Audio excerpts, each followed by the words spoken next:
Salve, minha gente! Sejam bem-vindos! Eu sou Eric Camacho e você está no Bíblia para Preguiçosos. No vídeo de hoje, nós daremos continuidade à leitura do Evangelho de São Lucas. Se você está comigo, por favor, assista ao vídeo até o final, deixe o seu like e inscreva-se no meu canal. Vamos ao capítulo 21, a verdadeira atitude religiosa.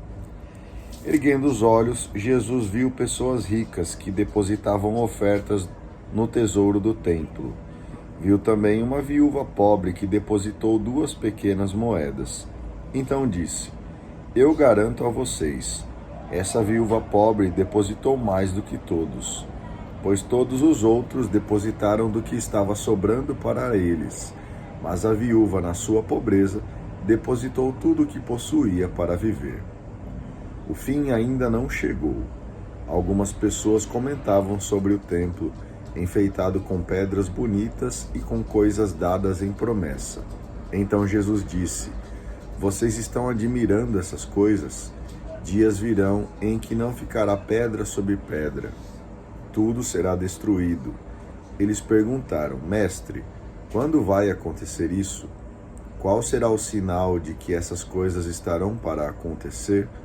Jesus respondeu: Cuidado para que vocês não sejam enganados, porque muitos virão em meu nome dizendo: Sou eu, e ainda, o tempo já chegou.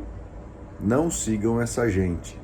Quando vocês ouvirem falar de guerras e revoluções, não fiquem apavorados. Primeiro essas coisas devem acontecer, mas não será logo o fim.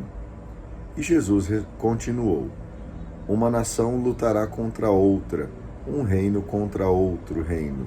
Haverá grandes terremotos, fome e pestes em vários lugares. Vão acontecer coisas pavorosas e grandes sinais vindos do céu. A coragem do testemunho. Mas antes que essas coisas aconteçam, vocês serão presos e perseguidos. Entregarão vocês às sinagogas e serão lançados na prisão. Serão levados diante de reis e governadores por causa do meu nome. Isso acontecerá para que vocês deem testemunho. Portanto, tirem da cabeça a ideia de que vocês devem planejar com antecedência a própria defesa, porque eu lhes darei palavras de sabedoria, de tal modo que nenhum dos inimigos poderá resistir ou rebater vocês. E vocês serão entregues até mesmo pelos próprios pais, irmãos, parentes e amigos, e eles matarão alguns de vocês. Vocês serão odiados por todos, por causa do meu nome, mas não perderão um só fio de cabelo, e é permanecendo firmes que vocês irão ganhar a vida. Fim da separação. Quando vocês virem Jerusalém cercada de acampamentos, fiquem sabendo que a destruição dela está próxima. Então, os que estiverem na Judéia devem fugir para as montanhas. Os que estiverem no meio da cidade devem afastar-se. Os que estiverem no campo não entrem na cidade, pois esses dias são de vingança, para que se cumpra tudo o que dizem as Escrituras. Infelizes das mulheres grávidas e daquelas que estiverem amamentando nesses dias, pois haverá uma grande desgraça nessa terra e uma ira contra esse povo. Serão mortos pela espada e levados presos para todas as nações. Jerusalém será pisada pelos pagãos, até que o tempo dos pagãos se complete. A história e o fim dos tempos. Haverá sinais no sol, na lua e nas estrelas, e na terra as nações cairão no desespero, apavoradas com o barulho do mar e das ondas. Os homens desmaiarão de medo e ansiedade pelo que vai acontecer ao universo, porque os poderes do espaço ficarão abalados. Então eles verão o Filho do Homem vindo sobre uma nuvem, com poder e grande glória. Quando essas coisas começarem a acontecer, levantem-se e ergam a cabeça, porque a libertação de vocês está próxima. Estejam atentos. E Jesus contou uma parábola. Olhem a figueira e todas as árvores. Vendo que elas estão dando brotos, vocês logo sabem que o verão está perto. Vocês também, quando virem acontecer essas coisas, fiquem sabendo que o reino de Deus está perto. Eu garanto a vocês, tudo isso vai acontecer antes que passe esta geração. O céu e a terra desaparecerão, mas as minhas palavras não desaparecerão. Tomem cuidado para que os corações de vocês não fiquem insensíveis por causa da gula, da embriaguez e das preocupações da vida, e esse dia não caia de repente sobre vocês, pois esse dia cairá como armadilha sobre todos aqueles que habitam a face de toda a terra. Fiquem atentos e rezem todo o tempo, a fim de terem força para escapar de tudo o que deve acontecer e para ficarem de pé diante do Filho do Homem. De dia, Jesus ensinava no templo. Ao anoitecer, ele saía e passava a noite no chamado Monte das Oliveiras. De manhã cedo, todo o povo ia ao templo para ouvi-lo. Morte e vitória de Jesus. Capítulo 22. O confronto com Satanás. Estava próxima a festa dos ázimos, que se chama Páscoa. Os chefes dos sacerdotes e os doutores da lei procuravam maneira de acabar com Jesus, pois tinham medo do povo. Satanás entrou em Judas, chamado Iscariotes, que era um dos 12. Então ele saiu e foi tratar com os chefes dos sacerdotes e com os oficiais da guarda do templo sobre a maneira de entregar Jesus. Eles ficaram alegres e combinaram dar-lhe dinheiro. Judas concordou e começou a procurar uma boa oportunidade para entregar Jesus, sem que o povo ficasse sabendo. A lembrança da libertação. Chegou o dia dos ázimos, em que se matavam os cordeiros para a Páscoa. Jesus mandou Pedro e João, dizendo: Vão e preparem tudo para comermos a Páscoa. Eles perguntaram: Onde queres que a preparemos? Jesus respondeu: Quando vocês entrarem na cidade, um homem carregando um jarro de água virá ao encontro de vocês. Sigam a ele até a casa onde ele entrar, e digam ao dono da casa: O mestre manda dizer: Onde é a sala em que eu e meus discípulos vamos comer a Páscoa? Então ele mostrará para vocês no andar de cima uma sala grande, arrumada com almofadas. Preparem tudo aí. Os discípulos foram e encontraram tudo como Jesus havia dito e prepararam a Páscoa. A instituição da Eucaristia. Quando chegou a hora, Jesus se pôs à mesa com os apóstolos e disse: Desejei muito comer com vocês esta ceia pascal antes de sofrer, pois eu lhes digo, nunca mais a comerei até que ela se realize no reino de Deus. Então Jesus pegou o cálice, agradeceu a Deus e disse: Tomem isto e repartam entre vocês, pois eu lhes digo que nunca mais beberei do fruto da videira até que venha o reino de Deus. A seguir, Jesus tomou um pão, agradeceu a Deus, o partiu e distribuiu a eles, dizendo: Isto é o meu corpo que é dado por vocês. Façam isto em memória de mim. Depois da ceia, Jesus fez o mesmo com o cálice, dizendo: Este cálice é a nova aliança do meu sangue que é derramado por vocês. Mas vejam, a mão do homem que me atraiçoa está se servindo comigo nesta mesa.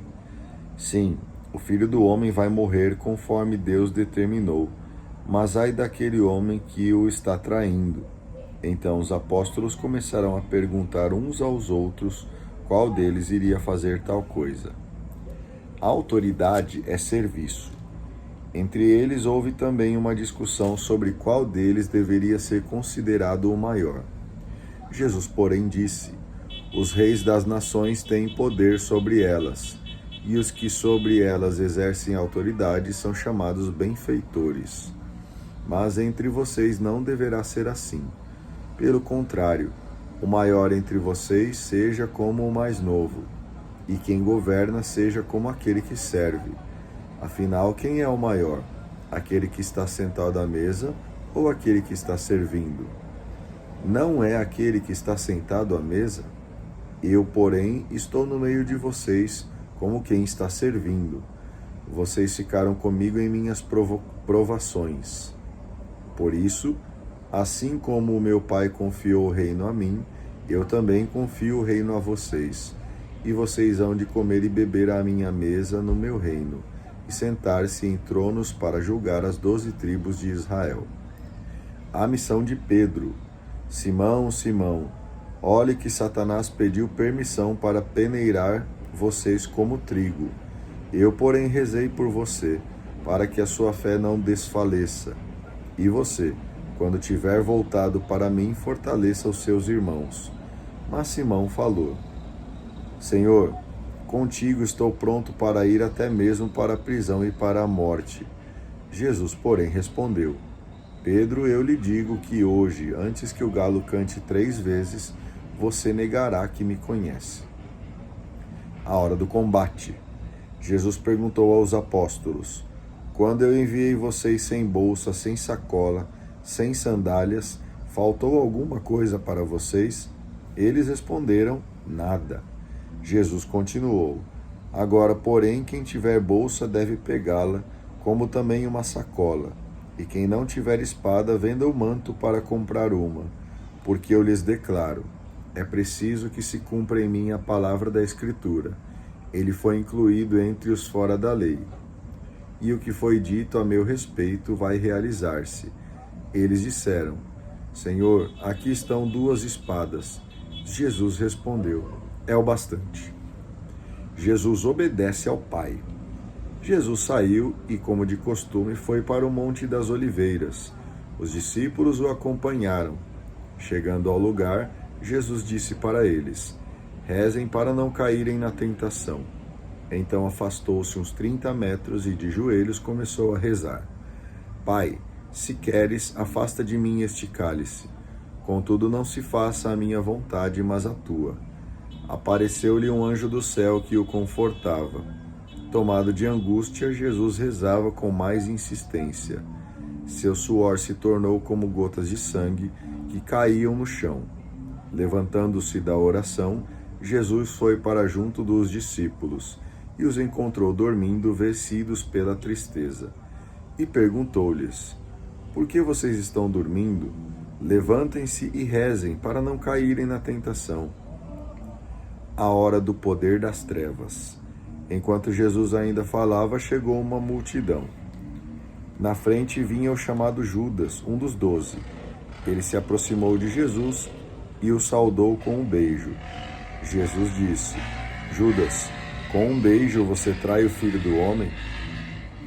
Vendo o que ia acontecer, os que estavam com Jesus disseram: Senhor, vamos atacar com a espada? E um deles feriu o empregado do sumo sacerdote, cortando-lhe a orelha direita. Mas Jesus ordenou: Parem com isso. E tocando a orelha do homem, o curou. Depois Jesus disse aos chefes dos sacerdotes, aos oficiais da guarda do templo e aos anciãos que tinham ido para prendê-lo: Vocês saíram com espadas e paus, como se eu fosse um bandido? Todos os dias eu estava com vocês no templo, e nunca puseram a mão em mim. Mas esta é a hora de vocês e do poder das trevas. Pedro cai na tentação.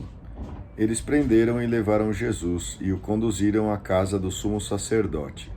Pedro seguia Jesus de longe. Acenderam uma fogueira no meio do pátio e sentaram-se ao redor. Pedro sentou-se no meio deles. Ora, uma criada viu Pedro sentado perto do fogo. Encarou-o bem e disse: Este aqui também estava com Jesus.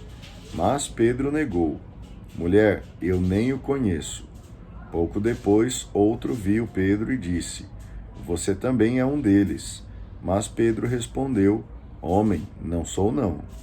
Passou mais ou menos 1 hora e outro insistia: De fato, este aqui também estava com Jesus, porque é galileu. Mas Pedro respondeu: Homem, não sei do que você está falando.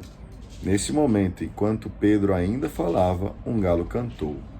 Então o Senhor se voltou e olhou para Pedro. E Pedro se lembrou de que o Senhor lhe havia dito: Hoje, antes que o galo cante, você me negará 3 vezes. Então Pedro saiu para fora e chorou amargamente. Os guardas caçoavam de Jesus e o espancavam.